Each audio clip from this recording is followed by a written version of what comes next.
오후 시간 함께 말씀 나누게 돼서 감사를 드리고요. 좀 이렇게 너무 거룩한 자세로 앉아 계시지 마시고 좀 편안하게 제가 여러분에게 물을 수 있고 여러분이 그럼 대답도 하시는, 그러면서 오늘 주시는 말씀 가운데 은혜들을 좀 누렸으면 좋겠습니다. 여러분, 예수 믿는 사람들에 대한 닉네임, 별명이 많죠. 가장 많이 쓰여지는 별명이 어떤 별명이 있죠? 예수 믿는 사람들에 대한 별명. 예수 믿는 사람들의 별명 중에서 성경에서 나올 때 가장 먼저 등장한 별명 뭐죠? 우리 헌신을 다짐하시는 우리 남전대 여러분, 한번 대답을 해보세요. 성경에 나오는 예수 믿는 사람들에게 붙여진 첫 번째 닉네임이 뭐였죠? 그렇죠. 그리스도인이라는 그런 호칭이 사도행전에서 안디옥 교회에서 처음으로 사용이 되어졌죠. 그리스도인이라는 호칭이 갖고 있는 의미가 무엇입니까? 잘은 모르겠는데 저 사람들 보니까 예수 그리스도를 따라가고 예수 그리스도를 믿고 있고 예수 그리스도처럼 살려고 참 애를 많이 쓰는 그런 모습을 보면서 그리스도인이다라는 칭호가 처음 나타나게 됩니다. 성경에는 예수 믿는 사람들 다양하게 설명하고 있는데요. 오늘 베드로전서 2장을 읽었는데요. 그럼 베드로는 사도 베드로는 예수 믿는 사람을 뭐라고 표현하고 있는가? 두 가지가 나오는데, 첫 번째 하나는 흩어진 나그네라는 표현을 쓰고 있습니다. 1장에 보면은 등등등의 흩어진 나그네라는 1장 1절의 표현을 통하여 예수 믿는 사람을 가리켜서 나그네라는 표현을 쓰고 있습니다. 여러분, 나그네라는 단어가 담겨져 있는 의미가 어떤 의미가 있을까요? 나그네 하면 어떤 정서죠? 우리 한국 사람들은 나그네적인 삶이 많죠. 아마 여기 서울이 고향 본토인 사람도 있겠지만, 저희 교회 같은 경우는 대부분 지방에서 올라온 분들이 많아요. 주로 이제 호남권에 계신 분들이 많이 올라와 살고 계시는 지역이 저희 교회가 되어지기도 하고요. 미아 중앙교는 어떤지 모르겠습니다. 나는 원래부터 미아동에서 어릴 때부터 살아서 여기가 내 고향이야. 몇 분 계실지 모르지만 많지는 않을 거예요. 다 이곳저곳에 살다가 어느 날 여기에 우리가 함께 모여 한 공동체를 이루고 있는 거죠. 그래서 20년, 30년 생활했음에도 불구하고 특별히 나이 많으신 우리 어르신, 특히 남자들은 70, 60, 70 되면 어떤 생각을 해요? 내가 고향으로 돌아가야 될 텐데, 이런 생각들을 가지신다라고 이야기를 합니다. 그래서 50대만 넘으면 가장 인기 있는 프로그램이 무엇이냐면 자연의 살리로다. 나는 자연인이다. 이런 거 있잖아요. 보면은 산에 사시는 분들 60대만 되면 그런 로망들을 남자들이 가지고 있죠. 왜냐하면 분주한 도시 생활을 하고 있지만 분주한 도시 생활이 내가 어쩔 수 없이 돈을 벌고 먹고 살기 위해서 살아가는 것이지만 결국 내가 돌아가야 내 고향은 어디, 저쪽 산 꼴짝이 어디, 이런 생각들을 하고 있다라고 이렇게 표현을 합니다. 베드로가 나그네라고 표현하는 것은 무엇이냐면 우리가 이 땅에 발을 딛고 살아가지만 언젠가 이 나그네의 삶이 멈추어지고 우리는 하나님의 나라로 들어가게 되는데요. 하나님 나라로 들어갈 때 우리는 나그네의 삶을 멈추고 하나님 나라 들어간다는 표현을 성경적인 표현으로 말하자면 우리가 이제 본향을 향합니다라는 표현을 쓸 수 있습니다. 여러분, 여행 좋아하시죠? 나는 죽어도 여행 안 갈 거야. 이런 표정으로 이를 악물고 계시면 아니 되고요. 여행을 여러분 한 번씩 다니시면 느끼는 게 뭐냐면은 참 세상이 넓고 볼 게 참 많고 배울 게 참 많다라는 생각이 들죠. 그래서 여행을 가면 좋아요, 나빠요? 좋아요. 저도 정말 좋아요. 어쨌든 정말 가서 새로운 곳을 보고, 특별히 또 목사이기 때문에 좀 초창기에 예수 믿었던 사람들, 다른 나라 교인들은 어떻게 예수 믿는지 그런 교회를 방문하거나 선교 현장을 방문하게 되면 말할 수 없는 감동이 있습니다. 눈물이 뚝뚝 나기도 하고 흐르기도 하고요. 정말 마음이 설레임도 있기도 합니다. 어쨌든 여행이 있어요. 근데 여행이 주는 가장 큰 정서 하나가 있는데 뭔지 아세요 혹시? 여행이 주는 큰 기쁨? 여러분, 5박 6일 혹은 9박 10일 여행을 갑니다. 언제 가장 좋은 줄 아세요? 네? 네, 이제 한국으로 오는 비행기 타기 전 제일 좋아요. 사람마다 조금은 다를 수 있는데요. 많은 것을 보았어요. 새로운 음식도 먹었어요. 여러 사람을 만났어요. 근데 피곤하고 힘들어요. 여행기라는 게 다녀보셨지만 피곤하고 힘들어요. 언제 제일 좋아요? 집에 오는 게 최고예요. 집에 오는 게. 집에 와서 호텔만큼 수준 있지도 않고 집에 와봤자 별 볼 일 없지만 그래도 집에 가면 설렘이 있는 거 아마 웃으시는 분들은 다 경험하셨을 거예요. 그래서 우리들의 삶이 나그네라고 성경이 말하고 있지만 나그네 삶이 재밌죠. 이것저것 다양한 거 구경하고. 근데 어디가 제일 좋아요? 내 집이 제일 좋아요. 우리가 예수 믿고 이 땅을 살아가는데 베드로는 나그네와 같은 삶이라고 말해요. 고난이 있고 환난이 있고 초대교회 같은 경우는 정말 심각한 박해들이 있었죠. 예수 믿는다는 이유 하나로 어려움을 당하기도 하고 목숨의 위협, 재산상의 손해도 있었죠. 근데 그런 삶이 마무리되고 본향으로 돌아간다는 것은 뭐예요? 내가 속한 내 집으로 돌아간다는 것입니다. 생로병사 인생이죠. 어려운 삶이에요. 늙고 병들고 어느 날 이 땅에서의 호흡이 멈추어지는 그 삶이 마무리되어서 내 고향, 본향을 향하는 삶이 우리 그리스도인의 삶이다라고 성경은 말해주고 있습니다. 그러면서 오늘 본문에서는 하나 더 베드로가 말하고 있는데 바로 신령한 집이다라는 표현이에요. 신령한 집이라는 단어를 제가 설교 제목으로는 진정한 성전이다라고 표현을 조금 달리 했습니다.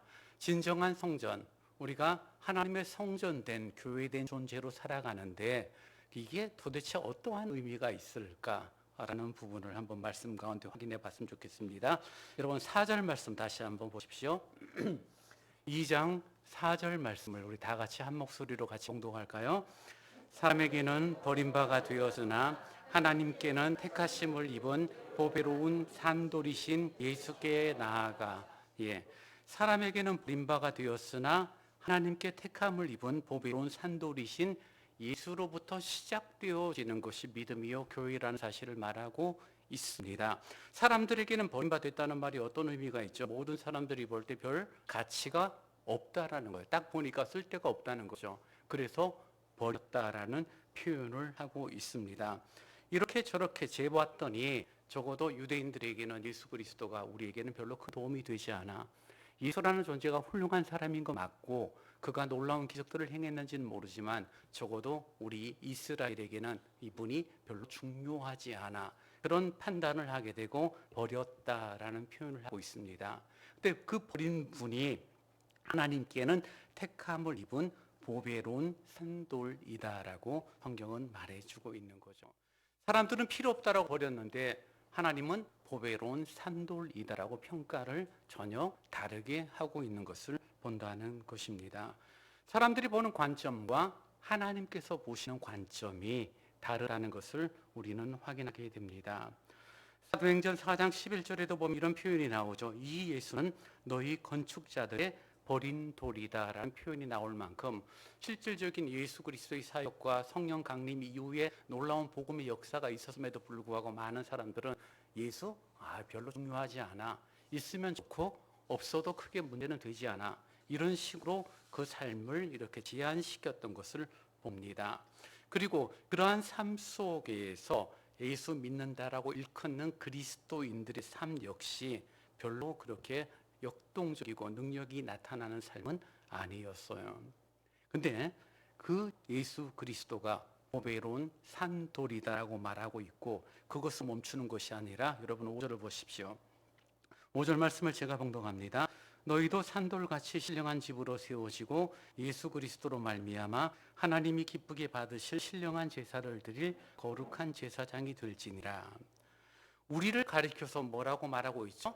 우리도 산돌이라고 말하고 있죠. 산돌은 영어 말하면 리빙 스톤이에요. 그죠? 살아있는 돌이에요. 돌은 정말 죽은 무생물이라고 일컫는 존재가 돌이죠. 필요 없고 요즘 어디 가도 돌을 볼 수 있지만 그 돌인 산돌이신 예수 그리스도로 말미암아 우리도 산돌이 되었다라고 성경은 말해주고 있습니다. 이 부분이 왜 중요하냐면요. 지금 베드로가 신령한 집이라는 표현을 통하여 하나님의 거룩한 교회를 이루는 것들을 마치 건축의 비유를 통하여 설명을 우리에게 해주고 있는 부분이고, 그 건축에 있어서 필요한 자재가 요즘은 콘크리트로 사용하겠지만 예전엔 다 돌이었어요. 그러니 이 돌이 예수 그리스도가 산돌이 되어지고 우리가 산돌이 되어져서 신령한 집의 건축의 구성원이 되어진다라고 말해주고 있는 거죠. 그러니 눈에 보이는 어떤 건물적인 의미보다는 사실 영적인 의미로 예수 그리스도가 머리가 되어지고 그분 안에서 우리들이 서로 돌이 되어져 연결되어져 하나님의 거룩한 백성으로, 하나님의 거룩한 교회로 세워지는 은혜가 있다라고 말해 주는 것입니다. 교육관 건축에 대한 이야기를 목사님을 통하여 또 아까 잠시 차를 마시면서 장로님들을 통하여 이야기를 듣습니다. 지역적으로 좀 낙후된 지역에서 미아중앙교회가 선도적으로 어쨌든 시대의 흐름을 앞서 나가는 그런 교육관 신축 공사가 이제 진행 중에 있는 것 보시지만, 여러분, 신축하는 교육관을 지을 때 지금 뭐로 짓죠? 뭐로 지어요?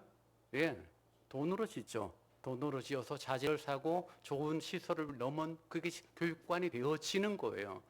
건물은. 근데 오늘 베드로가 말하는 것은 그런 건물을, 눈에 보이는 건물을 말하는 것이 아니라 예수 그리스도를 머리로 하여 함께 어우러지는 신령한 집이다라고 설명을 해주고 있는 것을 보는 거죠. 여러분, 우리가 신령한 구성원이 되어지고 신령한 하나님의 자제가 되기 위해서 우리가 필요한 것이 있는데요. 그것이 오늘 4장 4절 후반들에 이런 표현이 나오죠. 산돌이신 예수께 어떻게 해요? 나아가라는 표현이 나옵니다. 우리가 주님 앞으로 나아가는 거죠. 근데 여러분, 목사님을 통하여 배우셨겠지만 구약은 히브리어로 또 신약은 헬라어로 구성이 되어 있고, 헬라가 가지고 있는 언어적 특징 가운데 하나가 동사가 현재형으로 쓰여지는 것은 반복적인 ing예요. 현재 진행형이에요.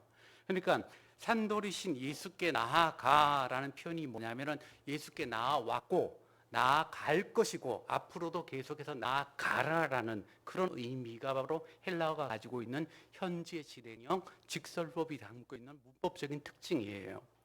그러니 지금 베드로 전서를 읽어야 했던 많은 사람들, 이들이 어려움을 겪었어요. 베드로 전서의 배경이 아는 것처럼 로마 시대의 정말 나라적인 박해죠. 재산상의 위협이에요. 목숨이 잃어버릴 만큼 어려움을 겪었는데 그들이 실망해서 다 이곳저곳 흩어져서 디아스포라의 생활을 하고 있는데, 지금 베드로가 뭐라고 말해요? 너희들이 힘들고 어렵지만 어떻게 해요? 예수께 나와라 라고 말합니다. 어제 나왔으니 충분해. 내가 5년 전에 예수를 만났고 5년 전에 기도원 집회 가운데 부흥회 가운데 예수를 경험했으니 이제 충분해. 그런 관점이 아니라 냉장고 광고처럼 한 번의 선택이 10년을 좌우하는 것처럼 예수 믿었던 10년 전의 기억을 갖고 내가 믿음의 길을 걷는 것이 아니라 지금 예수께 나아오라라고 베드로는 말하고 있는 것입니다. 사랑하는 여러분, 믿음생활 신앙생활은 반복이에요. 믿음생활 신앙생활은 하나님 앞에 나오는 시간이 반복입니다. 여전히 나아가고 또 나아가야 됨에도 불구하고 우리들이 신앙생활을 익숙하게 하다 보면 어떤 문제가 생기냐면요, 당연하게 받아들이는 거죠.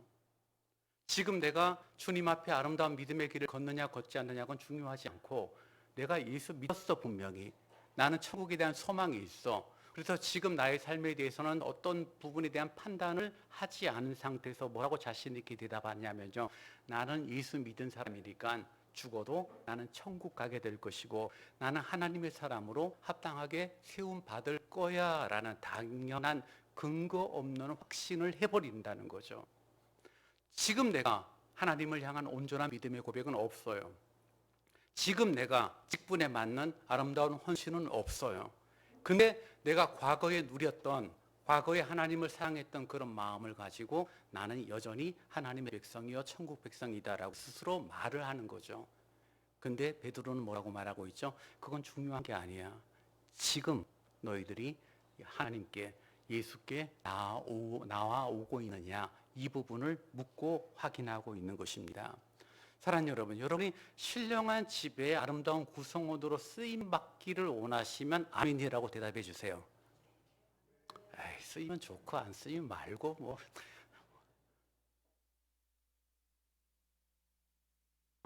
영적인 선한 욕심이 생겨지면 하나님의 도구로 쓰임 받음에 대한 희열은 정말 감당 못하는 희열이에요. 대표 기도하셨던 우리 집사님의 표현들, 단어들이 굉장히 제가 들을 때는 고급진 단어들이고 은혜로운 단어들을 사용해 주셨는데요. 정말 하나님을 예배하는 주일, 함께 모여 주님을 경배하는 주일, 이게 우리에게 환희로 다가오고 정말 벅찬 감동으로 다가오는 도구로 함께 연합이 되어진다는 것이 얼마나 귀한지 몰라요. 근데 그러려면 어떻게 해요? 하나님께로 나아가야 합니다. 주님께 나아가야 돼요. 내 발걸음이, 내 몸이, 내 신체가 미아중앙교회 안에 있는 것으로 멈추는 것이 아니라 내 영이, 내 마음이 온전히 주님을 찾고 주님 앞에 나아갈 때 우리들은 그런 갈급함 속에서 하나님이 채우시는 귀한 은혜를 누리게 됩니다. 시편 기자가 고백합니다. 42편 1절에 보면 이런 표현이 나와요. 하나님이여 사슴이 시냇물을 찾기에 갈급함같이 내 영혼이 주를 찾기에 갈급하니이다. 내 영혼이 하나님 곧 생존하시는 하나님을 갈망하나니 내가 어느 때에 나아가서 하나님 앞에 배울꼬라고 하나님을 향한 갈망을 드러내고 있고 그 지친 영혼을 주님께서 채우시는 놀라운 역사를 봅니다. 로마서 8장 분명히 말해요.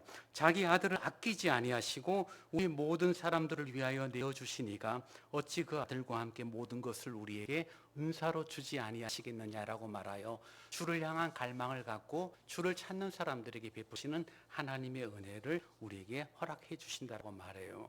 그러니 그 은혜를 누리기 위하여 어떻게 해요? 날마다 하나님 앞에 나가는 은혜가 우리 모두에게 필요한 것입니다.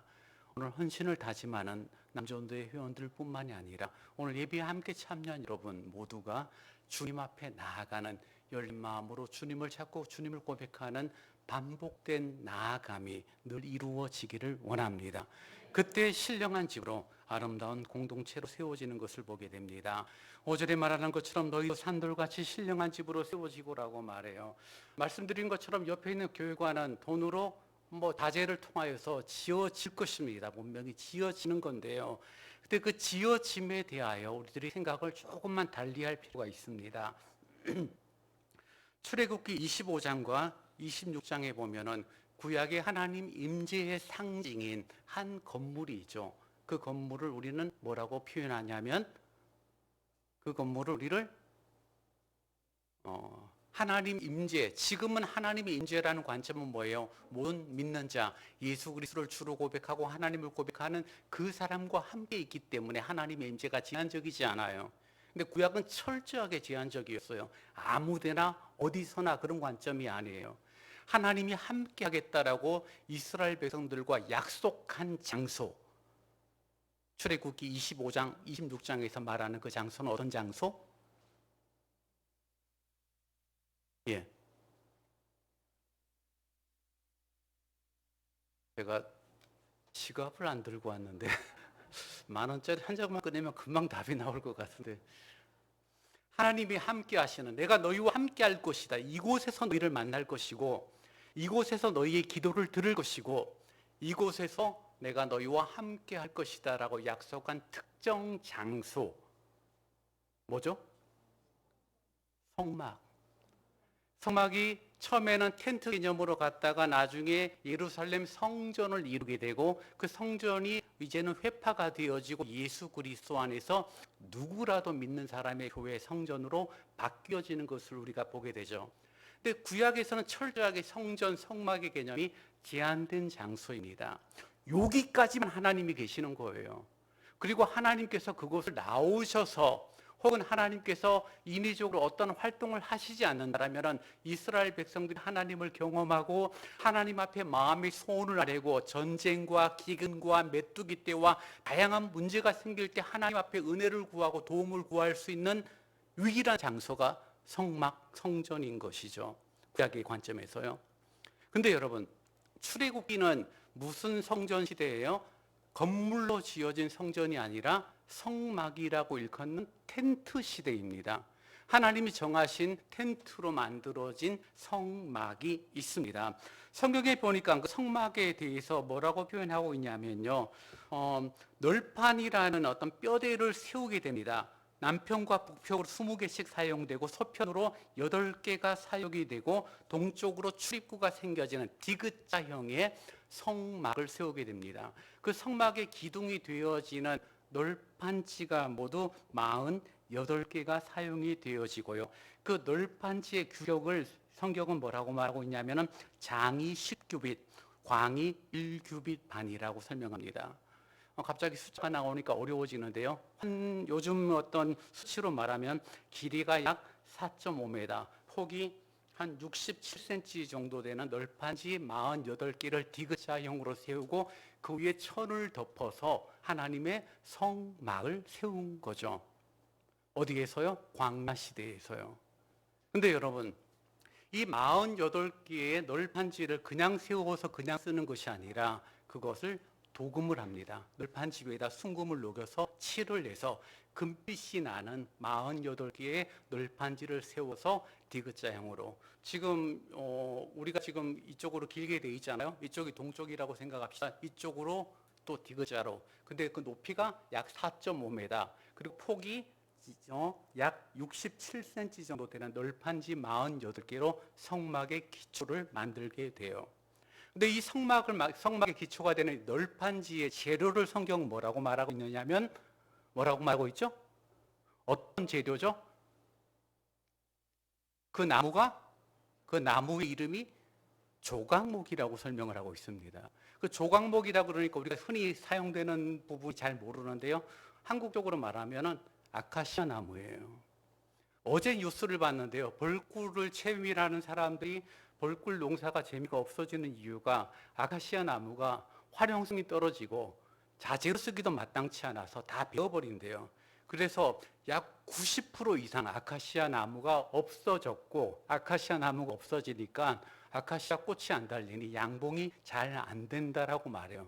아마 이제 벌꿀 가격이 많이 오를 것 같아요. 올 말에 되면.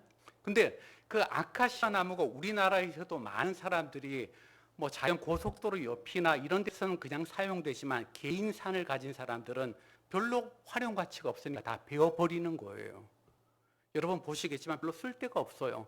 기껏해야 화목 정도로 태워버리는 그런 나무 보일러 용도로밖에 사용이 되지 않죠. 근데 이스라엘에서 사용되는 조각목 아카시아는 우리나라보다 더 질이 나빠요. 옹이가 지고 가늘고, 옹이가 지고 가는 그 나무들을 모아가지고 길이가 4.5m, 폭이 67cm 되는 널판지를 만드는 게 쉽다, 어렵다? 어렵죠. 이거는 정말 힘든 작업이에요. 왜냐하면 큰 나무 잘라서 그냥 뚝뚝뚝 잘라면 널판지를 만들면 간단한데, 가늘고 옹이가 지고, 옹이가 졌다는 것이 무엇입니까? 가운데 뭔가 이런 게 끼어져 있어서 짜기도 힘들고 구멍도 나고 어려운 부분이죠. 근데 길이가 4.5m, 여기가 4.5m 정도 될 것 같아요. 그리고 폭이 67cm나 되는 그 나무를, 이 조각목, 아카시 나무를 가지고 만드는 것은 쉬운 일이 아니에요.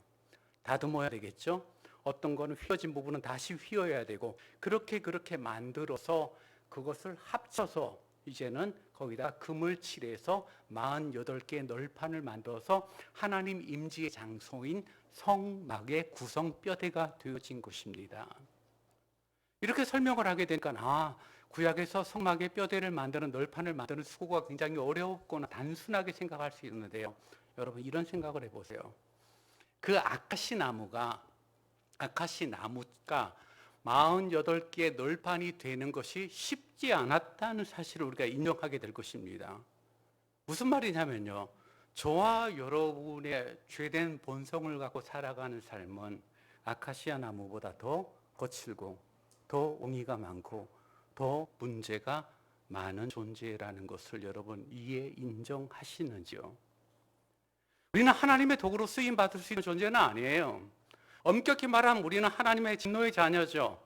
우리는 영원히 지옥에 들어갈 수밖에 없어요. 별 볼일 없는 인생이고, 아무리 훌륭해 보아도 하나님의 신령한 집에 자재로 쓰임받을 수 있는 존재는 아니에요. 근데 하나님께서 그런 우리들을 다듬으시는 거죠.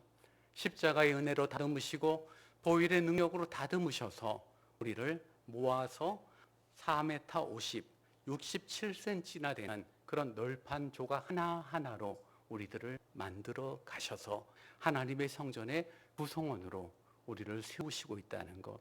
그리고 그냥 세우는 것이 아니라 옹이 가지고 색깔도 다르고 모양이 다른 그 나무를 만든 다음에 어떻게 그 위에다가 금으로 덮어서 더 이상 개인의 어떤 흔적들, 사람이 가지고 있는 어떤 특징들, 옹이 나서 정말 여러 사람을 힘들게 하는 부분들, 그것들을 금으로 싹 가리우시고 온전한 널판을 만들어 하나님의 성전, 성막의 뼈대로 주님이 사용하셔 하나님 임재의 상징인 성막의 구성원으로 우리를 세우고 있다는 것입니다.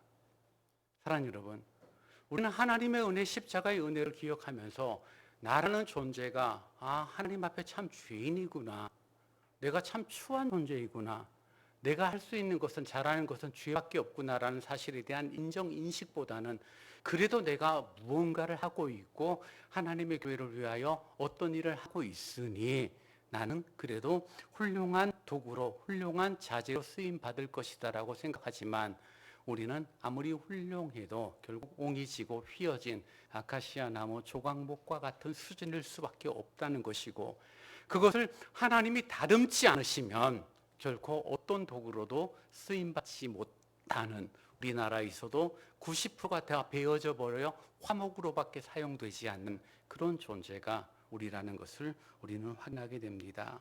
믿음으로 우리에게 영생을 허락하시고 그리스도의 보혈로 우리를 하나님의 자녀가 되게 하시고, 이제 하나님의 거룩한 성전, 진정한 성전의 도구로 우리를 사용하사 하나님의 백성으로 우리를 이끄시는 신령한 자제가 바로 저와 여러분이 되었다는 것입니다.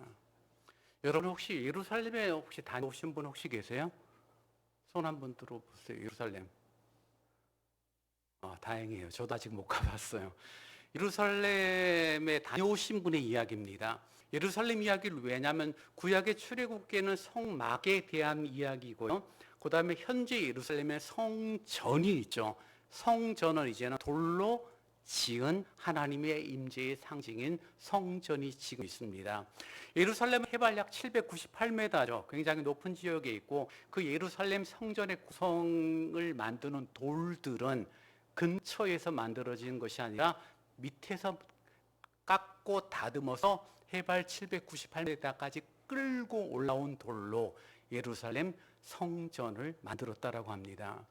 그리고 저는 가보지 않았지만 갔다 오신 분의 이야기를 통하여 들을 때 지금도 그 예루살렘 산 위로 올라가기 밑에 보면은 채석장이 있고, 그 채석장에 예루살렘 솔로몬 당시에 돌을 깎아낸 흔적이 지금도 있다라고 말을 해요. 여러분, 큰 바위산에서 돌을 정육면체로 잘라내고 그 돌을 잘라낸 거를 어떻게 올렸는지 모르지만 어쨌든 예루살렘 성전의 도구로 쓰임받도록 그들이 애를 썼겠죠. 근데 여러분, 아무리 이쁘게 잘 잘라내도 그 바위에서 모든 면이 온전히 끊어지지 않으면 이쪽 왼쪽으로 또 이쪽 오른쪽으로 안면을 아무리 이쁘게 잘라내도 그 큰 바위로부터 온전히 드러내지 않으면 도구로 쓰임받을 수 없다는 것을 우리 당연히 알죠. 무슨 말을 드리냐면요, 우리의 존재가 아무리 훌륭하고 우리 존재가 아무리 멋있어 보여도 세상이라는 큰 바위로부터 온전히 끊어지지 않으면, 온전히 잘라내서 분리가 되지 않으면 우리는 아무리 훌륭해도 하나님의 도구에 선한 자재가 되어질 수 없어요. 오늘 본문이 말하는 것처럼 너희도 산돌같이 신령한 집으로 세워지고 예수 그리스도로 말미암아 하나님이 기쁘게 받으실 아름다운 존재가 되어지기를 원한다라면 그 세상의 큰 바위로부터 우리가 잘라져서 분리가 되어져야 되는 거죠.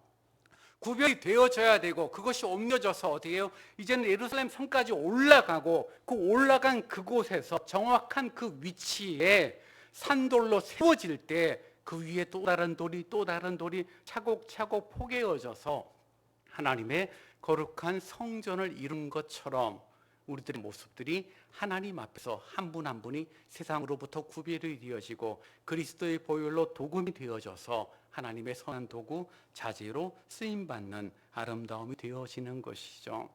그러니 인간적인 조건에서 아무리 훌륭하고 아무리 위대해 보여도 가지고 있는 우리들의 근본이 하나님이 다듬지 않으면, 하나님이 사용하시지 않으면, 예수 그리스도의 보혈의 능력이 내게 다가오지 않으면 우리의 존재라는 것은 아무런 의미가 없는 것입니다. 이사야 51장 1절은 이렇게 우리에게 설명합니다. 우유를 쫓으며 여호와를 찾아 구하는 너희는 나를 들을지어다.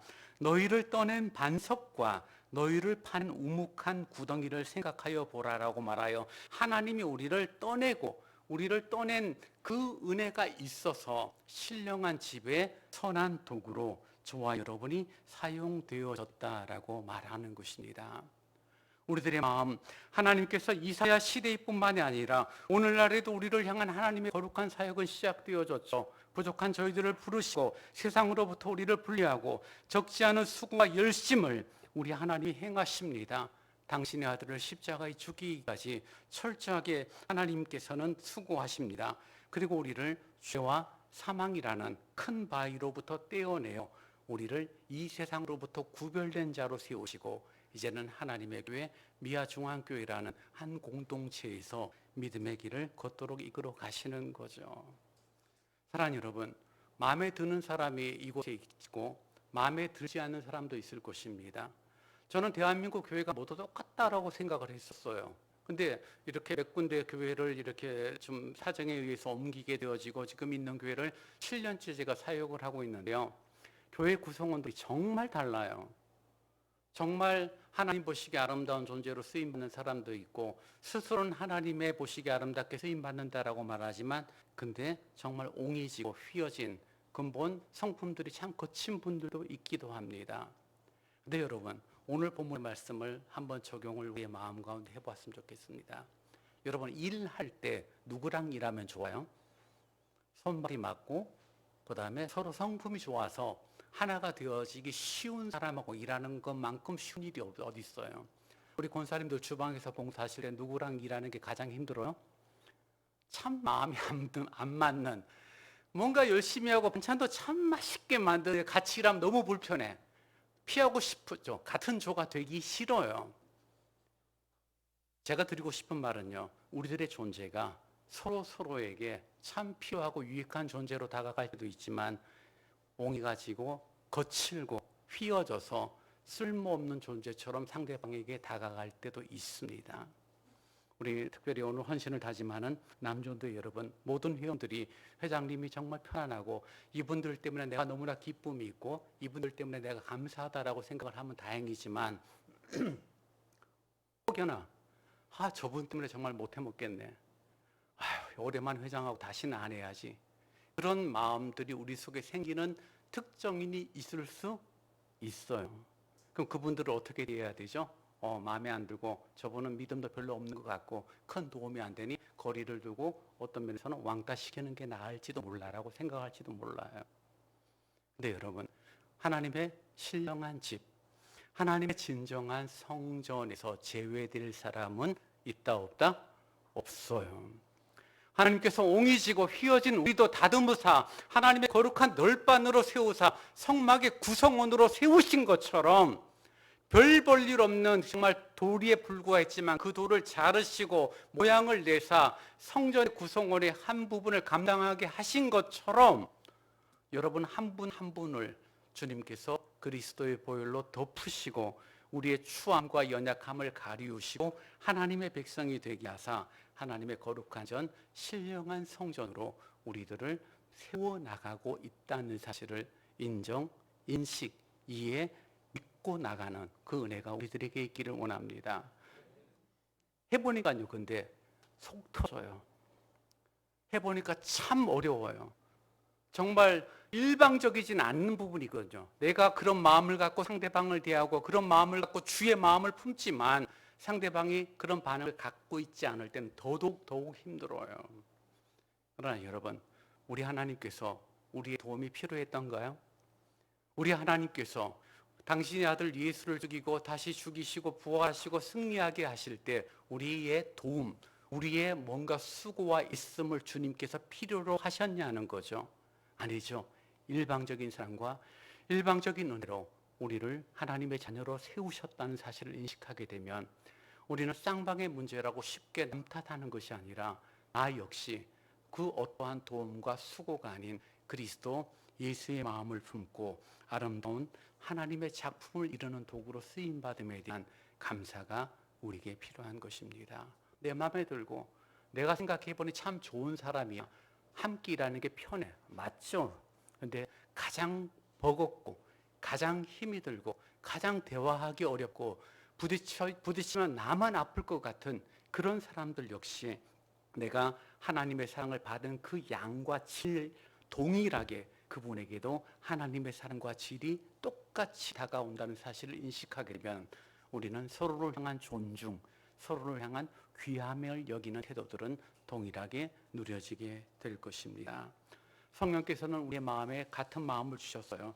동일한 마음을 주셨습니다. 성숙과 성장에 대한 부분에서 조금씩 생각이 다르고 수고와 헌신 그리고 내가 잘 할 수 있는 것과 잘하지 못하는 영역들이 조금씩은 구별이 되어질지는 모르지만요. 여러분 그것은 아무런 문제가 되지 않습니다. 옹이가 나고 휘어져서 쓰지 못하는 조각목조차 4m 50, 67cm 되는 그런 아름다운 나무로 만들고 도금해서 하나님 성전에 아름다운 그런 큰 뼈대로 사용하신 하나님의 역사가 여러분 한 분 한 분을 세우시고 여러분을 통하여 아름다운 주님의 교회, 어떤 교회요? 미아 중앙교회를 세우고 있다는 사실을 여러분 기억하기를 원합니다. 옆에 있는 교회가 돈으로 짓는 거 맞죠? 근데 눈에 보이는 건 돈으로 짓는 게 맞지만 눈에 보이지 않는 정말 거칠고 죄된 본성이 있고 문제가 있고 여러 가지 갈등, 다툼, 분쟁 어떤 다양한 문제들이 생길 수 있음에도 불구하고 주님께서 우리를 하나로 만들어 나가시는 그 역사에 온전히 내가 순종하고 수종 들어서 아름다운 신령한 하나님이 함께 하시는 진정한 성전으로 아름답게 짓고 그 일에 귀하게 헌신하고 쓰임받는 우리 남전도회 여러분 그리고 모든 성도들이 되어질 수 있기를 원합니다. 하나님이 그렇게 우리를 부르셨어요. 왜 그렇게 부르셨느냐 오늘 본문에 말하고 있지는 않지만요 2장 9절 말씀을 여러분 보시기 바랍니다. 베드로전서 2장 9절입니다. 2장 9절 말씀 우리 다 같이 한 목소리로 같이 봉독할까요? 그러나 너희는 택하신 족속이요 왕같은 제사장들이요 거룩한 나라요 그의 소유가 된 백성이니 이는 너희를 어두운 데서 불러내어 그의 기이한 빛에 들어가게 하신 이의 아름다운 덕을 선포하게 하려 하심이라. 하나님께서 오기지고 거칠고 휘어진 우리를 부르셔서 하나님께서 도금하여서 아름다운 널판을 만든 이유 정말 별 볼일 없는 돌과 같은 우리들을 주님이 다듬으시고 가꾸셔서 하나님의 신령한 성전의 한 구성원으로 세우신 이유 뭐라고 말하고 있죠? 그렇게 하신 하나님의 아름다운 덕을 전하게 하려 하심이다라고 명확하고 분명하게 말해주고 있습니다. 눈에 보이는 건물, 눈에 보이는 어떤 자재들을 자랑하는 자가 아니라 신령한 자재들이 되어졌음에 대한 감사, 허물과 죄가 많았던 우리들을 하나님의 거룩한 백성으로 만드신 예수 그리스도의 놀라우신 은혜를 자랑하고 그를 선전하는 그런 믿음의 길을 힘차게 걷는 우리 남전도 여러분 또 함께한 우리 모든 성도님이 되시기를 주님의 이름으로 부탁을 드립니다. 기도합니다. 주님 고맙습니다. 연약한 저희들을, 추한 저희들을, 옹이가 지고 휘어진 저희들을 하나님의 거룩한 구성원이 되게 하시니 감사합니다. 아버지 하나님, 아무런 쓸모가 없었던 저희들을 하나님의 거룩한 산돌로 부르사 진정한 성전의 구성원이 되게 하시니 감사합니다. 그 목적, 그 이유 잊지 않고 믿음의 길을 함께 걸어가는 우리 남전도의 헌신의 마음, 또 함께한 성도님들의 마음이 되어지도록 인도하여 주옵소서. 예수님 이름으로 기도하옵나이다. 아멘.